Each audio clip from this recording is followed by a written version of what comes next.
ఇచ్చినావు కాబట్టి ఈయన కూడా ఆయన నేరస్తుడు కాకుండా నువ్వు నేరస్తుడు అవుతావు.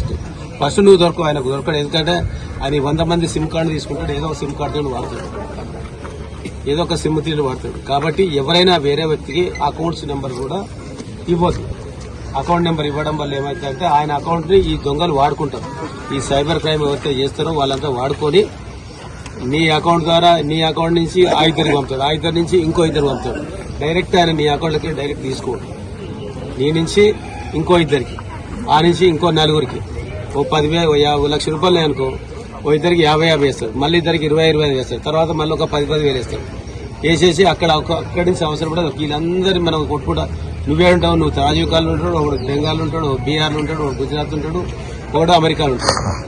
అటువంటి అకౌంట్స్ ఉంటాయి. ఆ అకౌంట్స్ అంతా మనం ట్రేస్ చేసి ఆ 1,00,000 రూపాయలు రికవర్ చేయాలంటే పోలీసుకు కత్తిమీద స్వామిలాగా ఉంటుంది. కాబట్టి అట్లాంటి అకౌంట్స్ కూడా ఎవరికి కూడా ఎవరికైనా నీ అకౌంట్ అనేది నీ పర్సనల్, ఎవరికి కూడా మనం ఇవ్వద్దు. ఇవ్వడం వల్ల లాస్ ఎవరికంటే ఫస్ట్ ఆయన జైలు కొట్టాడు.